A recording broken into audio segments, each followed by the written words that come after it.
αναφέρει στο σεισμό του Αιγείου, Βεβαίως. τον οποίο είχαμε την Παρασκευή το βράδυ. Από ό,τι γνωρίζετε, η αποκεντρωμένη διοίκηση και το κράτος, αλλά και όλες οι αρμόδιες υπηρεσίες, περιφέρεια, δήμοι, ήμασταν άμεσα εκεί επί τόπου, προκειμένου να δώσουμε λύση και να αντιμετωπίσουμε το σοβαρό αυτό φαινόμενο. Από ό,τι γνωρίζουμε, μέχρι σήμερα έχουν υποβληθεί περισσότερες από 750 αιτήσεις προκειμένου να γίνουν αυτοψίες σε κτίρια. Από αυτές ήδη τα μειχτά συνεργεία των μηχανικών της αποκεντρωμένης διοίκησης και του Υπουργείου Υποδομών, ΤΑΣ και ΙΑΣ, δηλαδή έχουν ικανοποιήσει περισσότερα, έχουν ανταποκριθεί σε περισσότερα από 380 με 400 αιτήσεις, έχουν ελεγχθεί δηλαδή 400 διαμερίσματα κατοικίες, εκ των οποίων θέλω να σας δώσω μια τάξη μεγέθους ότι περίπου το 15 με 20% έχουν κριθεί προσωρινά κατάλληλα, που σημαίνει ότι έχουν κάποιες εκτεταμένες, κάποιες άλλες μικρότερες ζημιές, κυρίως, και αυτό είναι το θετικό, στην τοιχοποιία και σε μη φέροντα στοιχεία του οργανισμού του κτηρίου.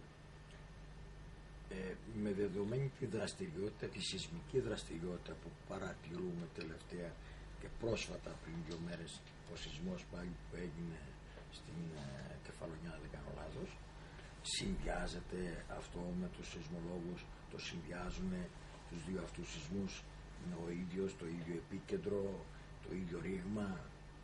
Στο ερώτημά σας αυτό θα πρέπει να σας απαντήσουν οι ειδικοί. Η πληροφόρηση που έχουμε εμείς, γιατί φυσικά και επικοινωνούμε καθημερινά μαζί τους, είναι ότι ο σεισμός που έγινε το Σάββατο το βράδυ ξημερώματα Κυριακής, νομίζω, στην Κεφαλονιά, δεν συνδέεται με το γεγονός, το σεισμικό που είχαμε στο Αίγυο. Παρ' όλα αυτά, από ό,τι γνωρίζω, είναι σε επιφυλακή, το παρακολουθούν και βλέπουν την εξέλιξή του τις επόμενες μέρες, όπου και εκεί θα έχουμε τη δυνατότητα να έχουμε πιο σαφή συμπεράσματα για το τι τελικά συμβαίνει.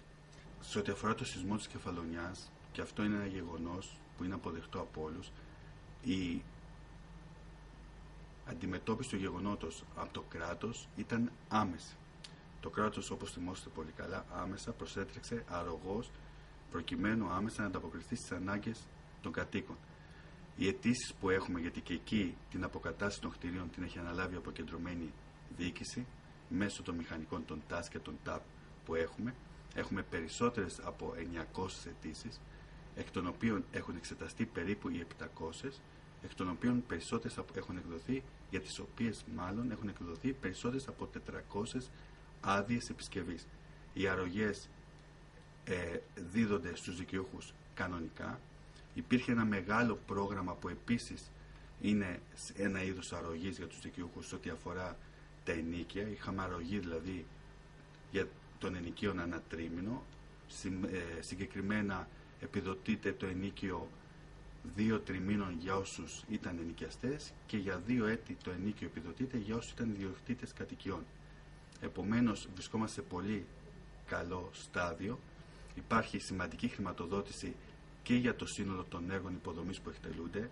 Περισσότερα από 55 εκατομμύρια ευρώ έχουν διατεθεί για τις αποκαταστάσεις των ζημιών και για τις αρρωγές για το συγκεκριμένο νησί. Και εκείνο που έχω ξαναπεί και συνηθίζω να λέω και θα συνεχίσω να το λέω, είναι ότι το ατυχές γεγονός του σεισμού στην Κεφαλονιά πρέπει να το δούμε σαν μια ευκαιρία να αποκτήσει το νησί σύγχρονες υποδομές που να ανταποκρίνονται στις αυξημένες απαιτήσεις και ανάγκες που έχει.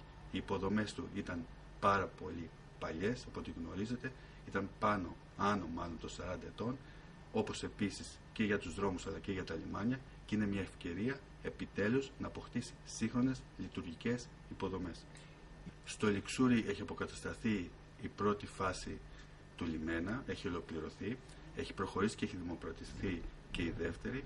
Αν θυμόστε καλά, στο Μύρτο έχει προχωρήσει, την ωραία παραλία της Κεφαλονιάς, έχουν προχωρήσει τα έργα αντιστήριξης του Πρανούς αλλά και συγκράτησης των βράχων, και όλα τα έργα αυτή τη στιγμή είναι σε εξέλιξη. Όπως υπάρχει και σε εξέλιξη μια μεγάλη εργολαβία αποκατάστασης της επαρχιακής οδοποιίας.